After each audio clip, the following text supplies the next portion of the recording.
Hi, welcome to view point. Janasena Telugu Desam party పొత్తు 10 ఏళ్ల పాటు ఉండాలి.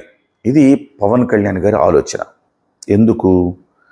జగన్ అనే అరాచకుడు ఈ 5 ఏళ్ల తర్వాత కూడా వచ్చే ప్రమాదం ఉంది. ఎందుకంటే 40% ఓట్లు ఆయనకి ఇప్పటికీ ఉన్నాయి. ఇవాళ కూడా ఆయన ఢిల్లీలో డ్రామా ధర్నాలు చేస్తూ ఉన్నాడు. సో దేశంలో ఈ సానుభూతి రాజకీయాలు చేయటంలో నెంబర్ 1 జగన్మోహన్ రెడ్డి అని చెప్పాలి. మరి ఈ సానుభూతి పెంపొందించుకోవటానికి తమ మీద దాడులు జరుగుతున్నాయని, హత్యా రాజకీయాలు జరుగుతున్నాయని, అభూత కల్పనలతోటి ఆయన ఢిల్లీ దాకా వెళ్ళారు.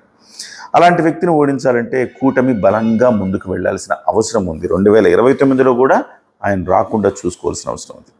ఈ నేపథ్యంలో పవన్ కళ్యాణ్ గారు పొత్తు 10 ఏళ్ల పాటు ఉండాలి అని కోరుకున్నారు. కానీ కొంతమంది వ్యక్తులు అత్యుత్సాహంతో, కొన్ని మీడియా సంస్థలు అత్యుత్సాహంతో పవన్ కళ్యాణ్ గారిని ఏదో డిగ్రేడ్ చేయాలని ప్లాన్ చేస్తున్నాయి, కుట్ర పన్నుతున్నాయని కూడా అనొచ్చు మనం. సో అటువైపు నారా లోకేష్ గారిని బాగా పైకి లేవనెత్తడం, పవన్ కళ్యాణ్ గారిని డౌన్ చేయటం అనే ఒక ఎజెండాతో పనిచేస్తున్నాయి. తప్పులేదు, నారా లోకేష్ గారు బ్రహ్మాండంగా పనిచేస్తున్నారు. మంత్రిగా గతంలో కూడా పనిచేశారు, ఇప్పుడు కూడా పనిచేస్తున్నారు. లోకేష్ గారికి ఆ మాత్రం మైలేజ్ ఖచ్చితంగా ఇవ్వాల్సిందే, తప్పు లేదు. కానీ పవన్ కళ్యాణ్ గారిని డిగ్రేడ్ చేయొద్దు కదా. ఆయన ఏదో డిగ్రేడ్ చేసేసి ఆయన నెక్స్ట్ 2029కి ఆయన్ని ముఖ్యమంత్రి అభ్యర్థి స్థానంలో లేకుండా చూడాలని బహుశా అలాంటి కలలు కంటూ ఉండొచ్చు, లేదా కుట్ర పన్నుతూ ఉండొచ్చు. ఇక నేను చెప్తున్నది ముఖ్యంగా రాధాకృష్ణ గురించి, ఆంధ్రజ్యోతి గురించి. మొన్న ఒక కార్టూన్ వేశారండి. దీంట్లో ఆ కార్టూన్ ఏంటయ్యా అంటే, పవన్ కళ్యాణ్ గారు ఒక మాట అన్నారు, నరేంద్ర మోదీ గారికి నేను గుండెల్లో ఉంటాను అని చెప్పేసి ఒక మాట అన్నారు. అంటే ఆయన ఉద్దేశం ఏంటంటే, నరేంద్ర మోదీ గారు నన్ను చాలా ఇష్టపడతారు అనేది ఆయన ఉద్దేశం. అది వాస్తవమే కదా.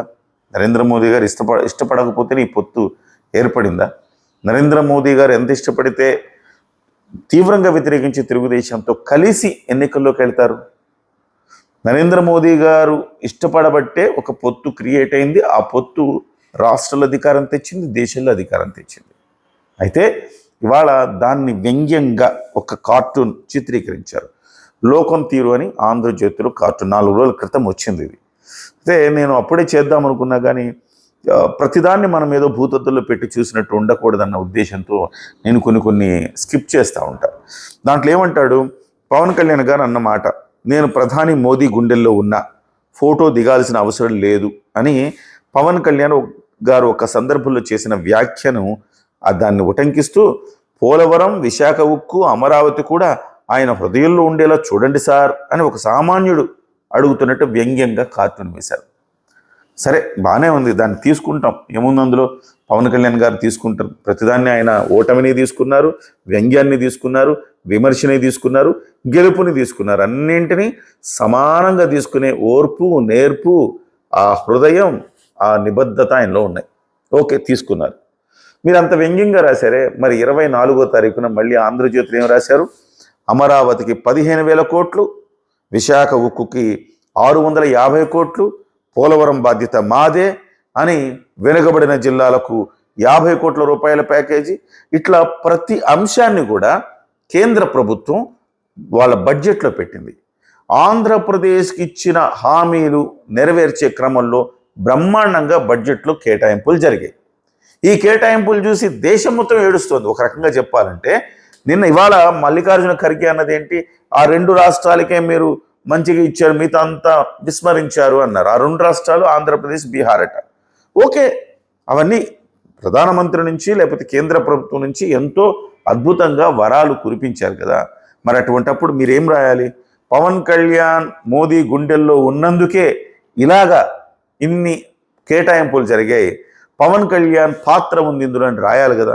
కేవలం చంద్రబాబు గారు ఇచ్చిన వినతి పత్రం ఏదైతే ఆయన ఇచ్చారో అందులో 6 అంశాలు ఇవాళ కేంద్ర ప్రభుత్వం నెరవేర్చిందని ఒకళ్ళు, పయ్యావుల కేశవ్ మొన్న ఫైనాన్స్ మినిస్టర్ల మీటింగ్లో మాట్లాడిన అంశాలు ఏవైతే ఉన్నాయో అవే ఇవాళ నెరవేర్చారని ఇంకొకళ్ళు మాట్లాడుకుంటున్నారే. మరి పవన్ కళ్యాణ్ గారి పాత్ర లేదా అంటే, పవన్ కళ్యాణ్ గారి పాత్ర మీరు రాయాలని కూడా నేను అంటలేదు, కానీ మీరు వ్యంగ్యంగా వేశారు కదా కార్టూన్. రాధాకృష్ణ గారు, మీరు వ్యంగ్యంగా కార్టూన్ వేసినప్పుడు, కించపరిచేలా మీరు మాట్లాడినప్పుడు ఆ విజయంలో భాగం కూడా పవన్ కళ్యాణ్ గారికి ఇవ్వాలిగా.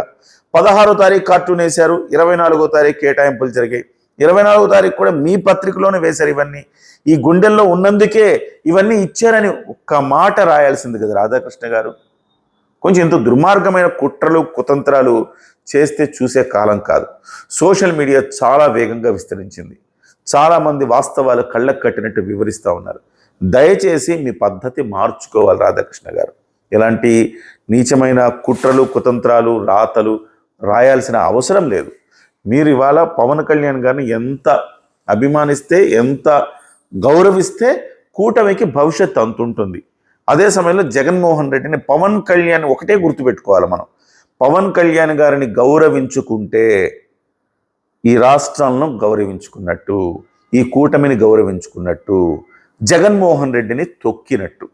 జగన్మోహన్ రెడ్డిని ఎంత తొక్కాలంటే అంత పవన్ కళ్యాణ్ గారికి గౌరవాన్ని కూడా ఇవ్వాల్సిన అవసరం ఉంది. కాబట్టి ఇలాంటి చెత్త చెత్త కార్టూన్లు చెత్త చెత్త రాతలు ఇప్పటికైనా రాయడం మానేస్తే మంచిది.